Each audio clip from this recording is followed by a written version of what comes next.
about these things. I want to, Stephen asked the question, kind of where did this come from, and I want to sort of talk a bit about where fascism did come from and what the socialists at the time argued in order to try to defeat it, unfortunately, not successfully in the case of Germany and everything we know.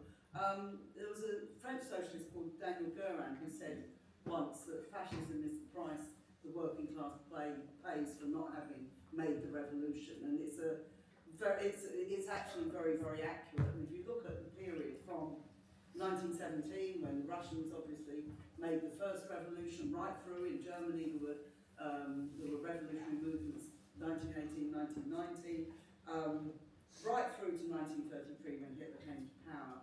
And even after that, Spain, the Spanish Revolution was the Civil War, was an attempt, unsuccessful again, to defeat fascism before we then got to the Second World War. And what is the feature of it that's most important? Firstly, fascism comes to prominence when the capitalist class is in crisis and when the whole system is in crisis. And pretty much, particularly in Germany, which was defeated in the war, this was pretty much a constant for much of the years between 1918, when the German army collapsed in defeat and the emperor went into exile. It was pretty much a constant for most of those years. And there were times, particularly in 1919 and 1923, where it looked like the revolutionary left, the working class movement, could actually make a revolution which would have changed the course of German history. Unfortunately, for reasons that I don't have time to go into, it wasn't successful.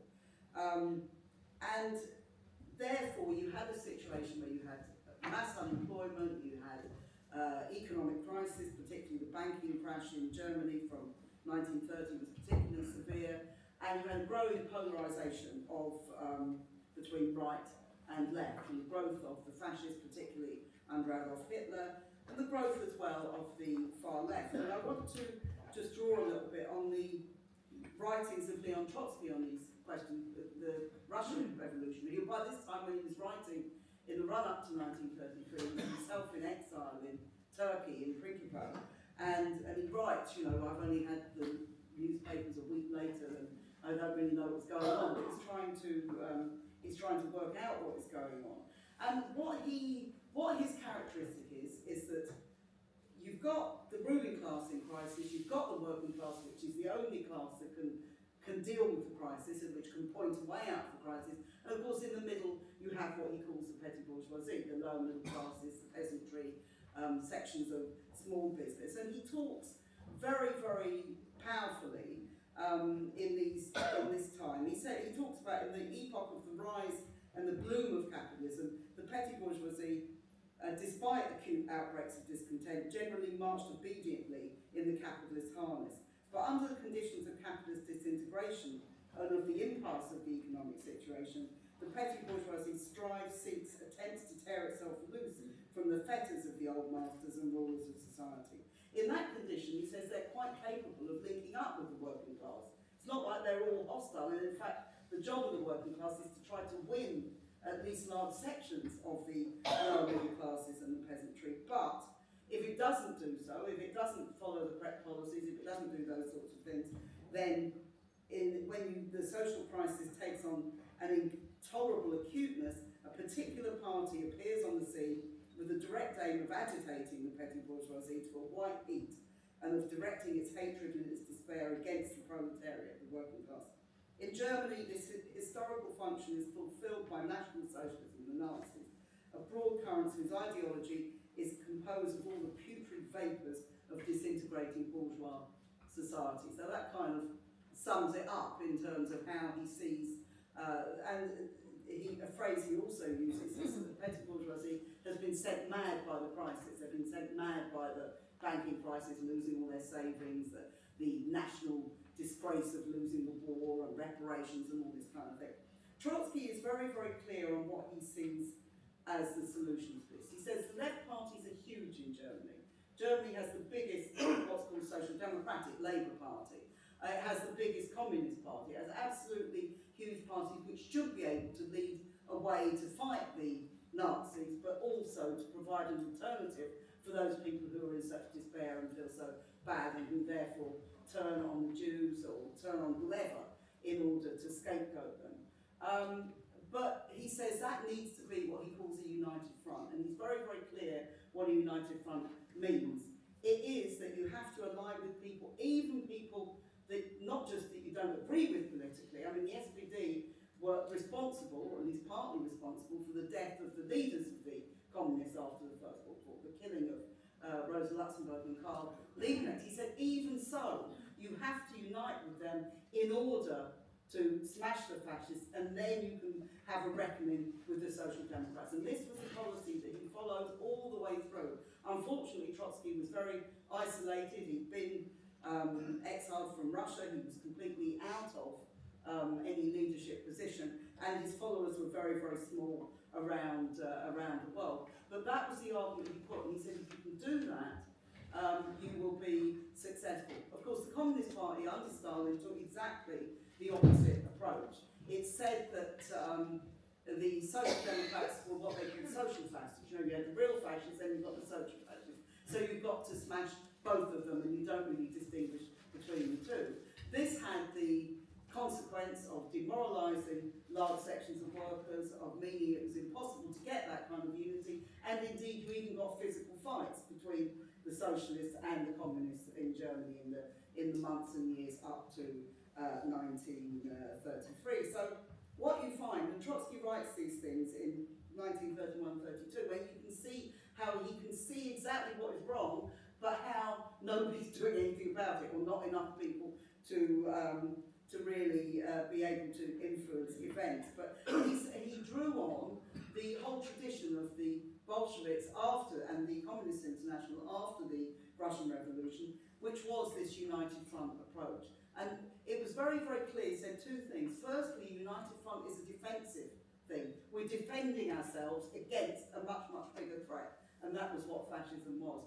And secondly, he said that it was something that we need unity across all of the left parties.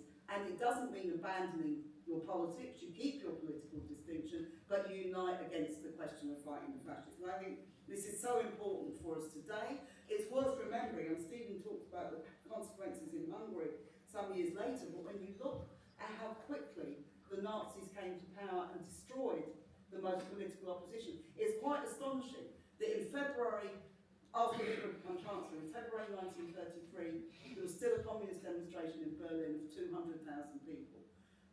In March, after the elections, essentially they went first for the communists, then for the socialists, then for the trade unionists. By the time you get to June 1933, it's all over for the mainstream of the left. They're in camps. They were put in camps much quicker than the Jews were put in camps, because Hitler understood one thing, that you had to wipe out the politically conscious opposition, because then you would go for the minorities, you would go for the gays, you would go for disabled people, all of which, of course, were consequences of what happened in the years afterwards. Now, we're in a very different, despite everything that's been said about Tommy Robinson and all the rest of it, we're still pretty much everywhere not in a situation where you've got this immediate threat of fascism. But it is still real, and it's still one that is growing fast, and it is using the scapegoating of asylum seekers, Muslims in particular, in order to grow. So I just wanted to mention, before I've probably got 10 minutes pretty much, have I? A couple more minutes, just to mention a couple of more modern examples. The first is the creation of the Anti-Nazi League in 1977. Just to say to people that this was something, there was a huge confrontation at Lewisham in southeast London between the fascists who were marching, who it wasn't a particularly big demonstration, as the fascist demonstrations in the 70s weren't particularly big. I mean, they were at most a sort of few thousand. They weren't like the Tommy Robinson thing, but they were defeated, the fascists, by a combination of the local black community and the left, and the trade unions and all those sorts of things. The left was then denounced by Michael Foot, who was I think the leader of the Labour Party then, but he was, anyway, high up in the Labour Party, a left Labour figure, as there were the fascists and then there's the red fascists. And you can't support either of them. So don't ever go on the streets to demonstrate against the fascists. That was the argument that was put. And that was when that in the SWP and other individuals, a guy called Ernie Roberts, who was an old trade unionist who had a very, very good record, various other people got together and formed the Anti-Nazi League, precisely to create that big united front, but also to do it on the basis that you weren't just talking to small groups of left-wing people, that you were trying to expand the anti-fascist movement into the schools, into the colleges, into trade unions, into factories, into all those places. And it was very, very successful. The fascists were very strong electorally in Britain in the 1970s and based their whole thing at the time very, very much anti-Afro-Caribbean, anti-Asian politics. And that was defeated. We managed in the course of 2 or 3 years to combat them on the streets, but also to defeat them politically, and that was very, very important. Seems to me, going back to what Shabir was saying, that this is the kind of thing we need to reproduce today, but we have to have the maximum unity around this kind of thing, but we also have to do what was crucial to the Anti-Nazi League. They set out to separate the hardcore fascists from the wider soft racism, which we know is all over the place in British society. That's what we've got to do again, and it's very, very important that we do organise in order to make that happen.